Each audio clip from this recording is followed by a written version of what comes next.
عزیزان گرامی، اسلام میں مٹی کو طاہر اور پاک قرار دیا گیا ہے۔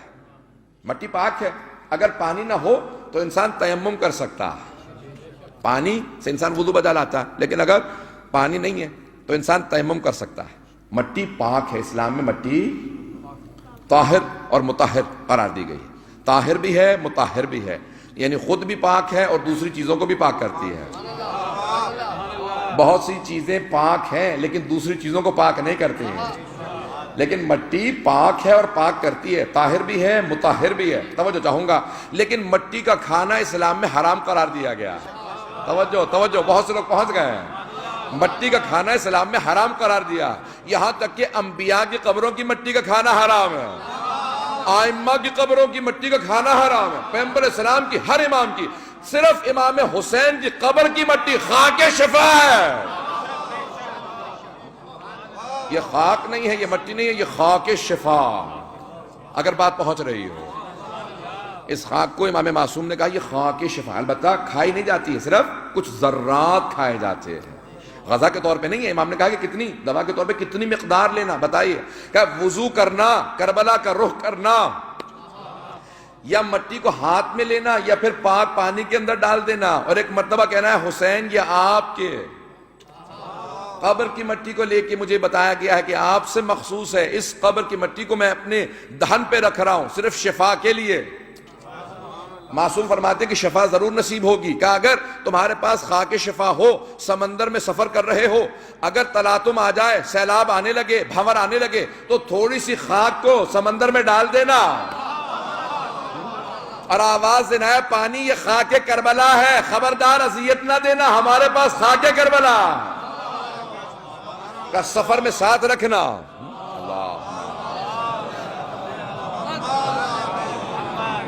اگر توجہ ہو مجمع کی میرے ساتھ، کہ یہ مخصوص ہے جناب سید الشہداء سے، کہ سفر میں ساتھ رکھنا، قبر میں ساتھ رکھنا، کہ جس قبر کے اندر خاک کربلا رکھی جائے گی اس قبر کے اوپر عذاب نازل نہیں ہوگا۔ کہ مولا کیوں؟ کہ تمہارا کمال نہیں ہے، اس مٹی کا کمال ہے، کہ اس مٹی کے صدقے کے اندر۔ آئیں ذرا ایک اور جملے کو پیش کر دوں۔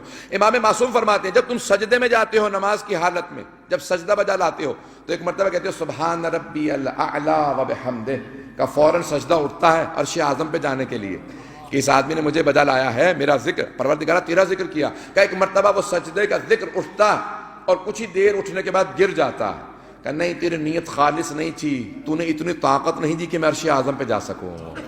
لیکن معصوم فرماتے ہیں کہ وہ ذکر جو تربت جناب سید الشہداء پہ پیشانی رکھنے کے بعد کیا جائے، وہ فوراً عرش اعظم پہ چلا جاتا۔ کہ مولا کیوں؟ کہ تمہارے ذکر کا کمال نہیں ہوتا، وہ اس خاک کا کمال ہوتا ہے کہ ذکر کو عرش اعظم تک لے جائے، کہ وہ سجدہ ضائع نہیں ہوتا جو خاک کربلا پہ ہوتا ہے۔ اسی لیے تربت سید الشہداء پہ نماز مستحب ہے، اور سب سے پہلے جو خاک کربلا کی سجدگاہ بنائی تھی امام سجاد علیہ السلام نے بنائی تھی۔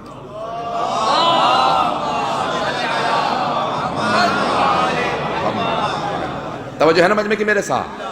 تو عزیزان گرامی یہ خصوصیات ہیں جناب سید الشہداء کی خاک کی، ان کی قبر کی مٹی کی خصوصیات ہیں۔ ہر سال عصر عاشور سے پہلے روایت کے الفاظ ہیں کہ اگر واقعاً قبر کی مٹی ہے تو دوبارہ سرخ ہو جائے گی، اور سرخ ہو جاتی ہے، وہ تسبیح جو واقعاً قبر کی مٹی کی ہے وہ سرخ ہو جاتی ہے۔ اور خود کربلا کے اندر وہ مٹی رکھی جاتی ہے، ایک شیشے کے مرتبان کے اندر رکھ دی جاتی ہے اور وہ باقاعدہ سرخ ہو جاتی ہے۔ ہر سال جناب سید الشہداء کا یہ زندہ معجزہ ہے کہ عاشورہ پہ ان کی قبر کی مٹی سرخ ہو جاتی ہے، اور میں نے خود چھو کے دیکھا کہ اس میں خون ہے، یہ کیا ہے، خود ہاتھ لگا کے دیکھا۔ جب مصائب ہو رہے تھے تو میں منقلب تھا، مجھ سے برداشت نہیں ہو رہا تھا، تو میں قریب تھا مصائب پر، میں نے اس میں ہاتھ ڈال کے دیکھا کہ یہ واقعاً خون ہے، تو خون نہیں تھا، اس خاک کے اندر ایک ایسا اثر تھا خون سید الشہداء کا کہ وہ خاک سرخ ہو گئی تھی۔ کہ چوتھے امام علیہ السلام کے الفاظ ہیں کہ جہاں پہ بھی بارش ہوتی تھی تو اس میں خون برس رہا تھا روز عاشور 61 ہجری کے اندر، اور جو آدمی پتھر اٹھاتا تھا اس کے نیچے سے خون نظر آتا تھا۔ ہر آدمی پریشان تھا، پوچھنے پہ مجبور تھا پروردگارہ دنیا میں کیا ہو گیا۔ ہر آدمی پوچھتا تھا تو جواب ایک ہی ملتا تھا، کوئی حسین شہید کر دیا گیا۔